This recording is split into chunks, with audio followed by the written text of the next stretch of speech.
ಸದನದಲ್ಲಿ ಶಾಸಕರ ಅವಾಚ್ಯ ಮಾತುಗಳು. ಹಾಗಾದ್ರೆ ಹೊರಗೆ ಇವರ ಮಸಲತ್ತೇನು? ಸದನದ ಗೌರವಕ್ಕೆ ಇಂತಹ ಮಾತುಗಳು ಕಪ್ಪು ಚುಕ್ಕೆ. ನಮಸ್ಕಾರ ಸ್ನೇಹಿತರೆ, BNN ಡಿಜಿಟಲ್ ಮಾಧ್ಯಮಕ್ಕೆ ಸ್ವಾಗತ. ನಾನು ನಾಗೇಶ್. ಮತದಾರರು ತಮ್ಮ ಕ್ಷೇತ್ರ ಅಭಿವೃದ್ಧಿಗಾಗಿ ಜನಪ್ರತಿನಿಧಿಯಾಗಿ ಆಯ್ಕೆ ಮಾಡಿ ಕಳುಹಿಸಿದರೆ ಈ ಜನಪ್ರತಿನಿಧಿಗಳು ಮತದಾರರ ಭರವಸೆಯನ್ನೇ ಹಾಳು ಮಾಡುವುದು ಮಾತ್ರವಲ್ಲದೆ ತಮ್ಮ ಕ್ಷೇತ್ರವನ್ನು ಕೇವಲ ಮಾಡಿ ದೇಶದ ಸುದ್ದಿಯಾಗಿ ಮಾಡಿರುವ ಈ ಶಾಸಕರು ಬೇಕೆ?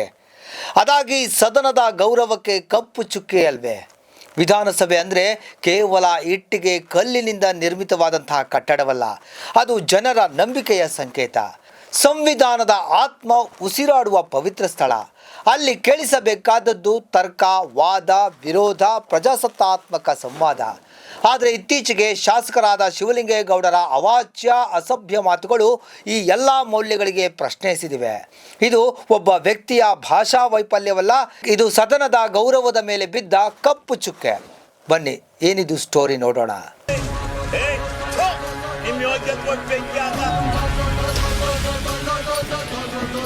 ಶಾಸಕನ ಬಾಯಿಂದ ಹೊರಬರುವ ಪ್ರತಿಯೊಂದು ಮಾತು ಖಾಸಗಿ ಮಾತಲ್ಲ, ಅದು ಸಾರ್ವಜನಿಕ ದಾಖಲೆ, ಅದು ಇತಿಹಾಸದ ಭಾಗ, ಅದು ನಾಳೆಯ ಪೀಳಿಗೆಯ ಮುಂದೆ ನಿಲ್ಲುವ ಸಾಕ್ಷಿ. ಅಂಥ ಸಂದರ್ಭದಲ್ಲಿ ಅವಾಚ್ಯ ಪದಗಳು, ನಿಂದನಾತ್ಮಕ ಭಾಷೆ ಬಳಸೋದು ಅಂದ್ರೆ ಸಂವಿಧಾನಕ್ಕೆ ಮಾಡುವಂತಹ ಅವಮಾನ, ಸದನಕ್ಕೆ ಮಾಡುವಂತಹ ಅಪಮಾನ, ಜನತೆಗೆ ಅವಹೇಳನ. ಶಿವಲಿಂಗೇಗೌಡರು ಬಳಸಿದ ಪದಗಳು ಏನನ್ನ ಸೂಚಿಸುತ್ತೆ? ಅವರು ಕೇವಲ ಕೋಪದಲ್ಲಿ ಮಾತನಾಡಿದ್ರೆ ಅಥವಾ ಅಧಿಕಾರದ ಅಹಂಕಾರದಲ್ಲಿ ಸದನವೇ ತಮ್ಮ ಜಾಗ ಅನ್ನೋ ಭ್ರಮೆಯಲ್ಲಿದ್ರೆ? ಯಾವುದೇ ಕಾರಣವಾದ್ರೂ ಅದು ಕ್ಷಮಾರ್ಹವಲ್ಲ. ಇಲ್ಲಿ ಒಂದು ಪ್ರಶ್ನೆ ಮೂಡುತ್ತೆ. ಶಾಸಕರಿಗೆ ಭಾಷೆಯ ಮೇಲಿನ ನಿಯಂತ್ರಣ ಅಗತ್ಯವಿಲ್ಲವೇ? ರಸ್ತೆಯ ಭಾಷೆ ಮತ್ತು ಸದನದ ಭಾಷೆ ಒಂದೇ ಆಗಬಹುದೇ? ಸಾಮಾನ್ಯ ನಾಗರಿಕನಿಗೂ ಅನ್ವಯಿಸುವ ಶಿಷ್ಟಾಚಾರ ಜನಪ್ರತಿನಿಧಿಗಳಿಗೆ ಅನ್ವಯಿಸಬಾರದೆ? ವಿಧಾನಸಭೆ ಒಂದು ಶಾಲೆಯಂತೆಯೇ. ಅಲ್ಲಿ ಜನಪ್ರತಿನಿಧಿಗಳು ಪಾಠ ಕಲಿಸುತ್ತಾರೆ, ಜನರಿಗೆ ಅಲ್ಲ, ಸಮಾಜಕ್ಕೆ. ಆದ್ರೆ ಇಲ್ಲಿ ಶಾಸಕರೇ ತಪ್ಪು ಪಾಠ ಬೋಧಿಸುತ್ತಿದ್ರೆ ಆ ಪರಿಣಾಮ ಸಮಾಜದ ಮೇಲೆ ಬೀಳೋದಿಲ್ಲವೇ? ವಿರೋಧ ಇರಬಹುದು, ಕೊಪ್ರಿ ಬೆಂಬಲ ಬೆಲೆಗೆ ಧರಣಿ ಮಾಡಿದೆ. ನಾನು ಬೆಂಬಲ ಬೆಲೆ ಕೊಡ್ಸಕ್ಕೆ ನಿನಗೆಲ್ಲಿ? ಅಲ್ಲೆಲ್ಲಾರು ಹೋಗು, ಆ ಗುಲ್ಬರ್ಗ ಜಿಲ್ಲೆಲ್ಲ ಎಂತದ್ದು ನೋಡ್ಕ. ನೀನ್ ಯಾಕೆ ಹಂಗ ಒಳ್ಳೆ ಕೋಚ್ ಬಡ್ಕತ್ತೀಯ? ಸುಮ್ನಿರು, ಕೋತಿ ಆಟ ಆಡಕ್ ಹೋಗ್ಬೇಡ. ಆಮೇಲೆ ನೀನೇ ಇತ್ತೀಚಿನ ವರ್ಷಗಳಲ್ಲಿ ವಿಧಾನಸಭೆಯ ಮಟ್ಟ ಕುಸಿಯುತ್ತಿರೋದಕ್ಕೆ ಇಂತಹ ಘಟನೆಗಳೇ ಸಾಕ್ಷಿ. ಚರ್ಚೆಯ ಬದಲು ಚೀಕಾರ, ತರ್ಕದ ಬದಲು ನಿಂದನೆ, ವಿಚಾರದ ಬದಲು ಅವಾಚ್ಯ ಶಬ್ದಗಳು. ಇದು ಪ್ರಜಾಸತ್ತಾತ್ಮಕ ವ್ಯವಸ್ಥೆಗೆ ಅಪಾಯಕಾರಿ ಬೆಳವಣಿಗೆ. ನಿನ್ನ ಹೆಂಡತಿ ತಹಸೀಲ್ದಾರ್ ಬಿಟ್ಕೊಂಡು ಎಷ್ಟೆಷ್ಟು ದುಡ್ಡು ಹೊಡೆದಿದ್ದೀ ಗೊತ್ತಾ ನೀನು? ನಿನ್ನ ಹೆಂಡತಿ ತಹಸೀಲ್ದಾರ್ ಮಾಡ್ಕೊಂಡು ದುಡ್ಡು ಹೊಡೆದಿದ್ದೀಯ ನೀನು. ಅಲ್ಲಿ ನಿನ್ನ ಹೆಂಡತಿಯ ತಹಸೀಲ್ದಾರ್ ಬಿಟ್ಕೊಂಡು ದುಡ್ಡು ಹೊಡೆದಿದ್ದೀಯ ನೀನು. ಶಿವಲಿಂಗೇಗೌಡರ ಮಾತುಗಳನ್ನ ಸಮರ್ಥಿಸುವವರು ಹೇಳಬಹುದು, ಅವರು ಮಾನವ, ಕೋಪ ಬಂದಿರಬಹುದು ಅಂತ. ಆದ್ರೆ ಪ್ರಶ್ನೆ ಇಲ್ಲೇ ಇದೆ. ಜನಪ್ರತಿನಿಧಿಯಾಗೋದು ಸಾಮಾನ್ಯ ವೃತ್ತಿಯಲ್ಲ, ಅದು ಸಂಯಮ, ಶಿಸ್ತು, ಜವಾಬ್ದಾರಿಯ ಹುದ್ದೆ. ವೈದ್ಯನು ಶಸ್ತ್ರಚಿಕಿತ್ಸೆ ವೇಳೆ ಕೋಪ ತೋರಿಸಿದ್ರೆ ಜೀವ ಹೋಗುತ್ತೆ.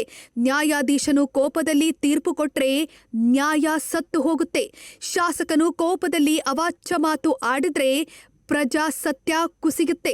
ಸದನದ ಒಳಗೆ ನಡೆಯುವ ಪ್ರತಿಯೊಂದು ಮಾತು ಲಕ್ಷಾಂತರ ಜನ ನೋಡುವಂಥದ್ದು. ಮಕ್ಕಳು ನೋಡ್ತಾರೆ, ವಿದ್ಯಾರ್ಥಿಗಳು ನೋಡ್ತಾರೆ, ಕೇಳಿಸಿಕೊಳ್ಳುತ್ತಾರೆ. ಶಾಸಕರು ಹೀಗೆ ಮಾತನಾಡಬಹುದಾದ್ರೆ ನಾವು ಯಾಕೆ ಶಿಷ್ಟರಾಗಿರಬೇಕು?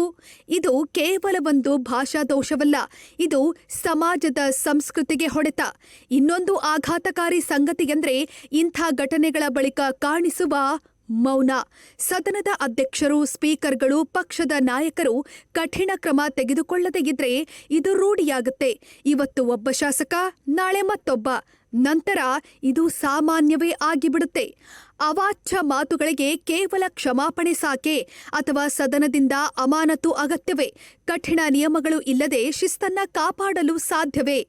ಪ್ರಜಾಸತ್ತಾತ್ಮಕ ವ್ಯವಸ್ಥೆಯಲ್ಲಿ ಸ್ವಾತಂತ್ರ್ಯಕ್ಕೆ ಮಿತಿಯಿದೆ, ಅಭಿವ್ಯಕ್ತಿಗೆ ಹೊಣೆಗಾರಿಕೆಯಿದೆ, ಸದನದ ಒಳಗೆ ಮಾತನಾಡುವ ಹಕ್ಕಿದೆ. ಆದರೆ ಅವಾಚ್ಯವಾಗಿ ಮಾತನಾಡುವ ಹಕ್ಕಿಲ್ಲ.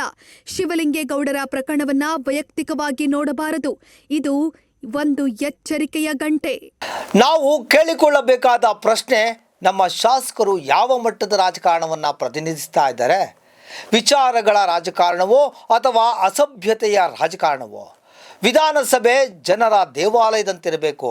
ಅಲ್ಲಿ ಮಾತುಗಳು ಶುದ್ಧವಾಗಿರಬೇಕು, ನಡವಳಿಕೆ ಶಿಸ್ತಿನಿಂದಿರಬೇಕು. ಅಲ್ಲದೆ ಹೋದರೆ ಜನರ ನಂಬಿಕೆ ಕುಸಿಯುತ್ತೆ. ಇವತ್ತು ಜನಪ್ರತಿನಿಧಿಗಳ ಮೇಲಿನ ವಿಶ್ವಾಸ ಕುಸಿತಾ ಇದೆ. ಅದಕ್ಕೆ ಕಾರಣ ಇಂತಹ ಘಟನೆಗಳು. ನೀವು ಆಡೋ ರೀತಿಗೆ ನೀವು ಕೋತಿಗಳು, ನಾಯಿಗಳು, ಏನೇನೋ ನನ್ನ ಬಾಯಿ ಬಂದು ಬೈದಿದ್ದೀನಿ, ಇಲ್ಲ ಅಂತ ಹೇಳೋದಿಲ್ಲ. ಶಾಸಕ ಶಿವಲಿಂಗೇಗೌಡರು ತಮ್ಮ ಮಾತುಗಳಿಗೆ ಹೊಣೆ ಹೊತ್ತು ಕೇವಲ ಕ್ಷಮೆ ಕೇಳೋದಲ್ಲ, ಭವಿಷ್ಯದಲ್ಲಿ ಇಂಥ ವರ್ತನೆ ಮರುಕಳಿಸದಂತೆ ಸ್ಪಷ್ಟ ನಿಲುವು ತಾಳಬೇಕು. ಅಷ್ಟೇ ಇಲ್ಲ, ಎಲ್ಲಾ ಪಕ್ಷಗಳು ಒಟ್ಟಾಗಿ ಹೇಳಬೇಕು, ಸದನದ ಗೌರವದ ಮೇಲೆ ರಾಜಕೀಯ ಇಲ್ಲ. ಇಲ್ಲವಾದ್ರೆ ವಿಧಾನಸಭೆ ಚರ್ಚೆಯ ವೇದಿಕೆಯಾಗದೆ ಚೀಕಾರದ ಅಖಾಡವಾಗಿ ಬಿಡುತ್ತೆ. ಅದು ಯಾರಿಗೂ ಒಳ್ಳೆಯದಲ್ಲ, ಪ್ರಜಾಸತ್ಯಕ್ಕೂ ಅಲ್ಲ, ಜನರಿಗೂ ಅಲ್ಲ.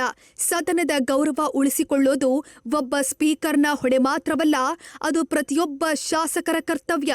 ಅದನ್ನ ಮರೆತರೆ ಇತಿಹಾಸ ಕ್ಷಮಿಸೋದಿಲ್ಲ.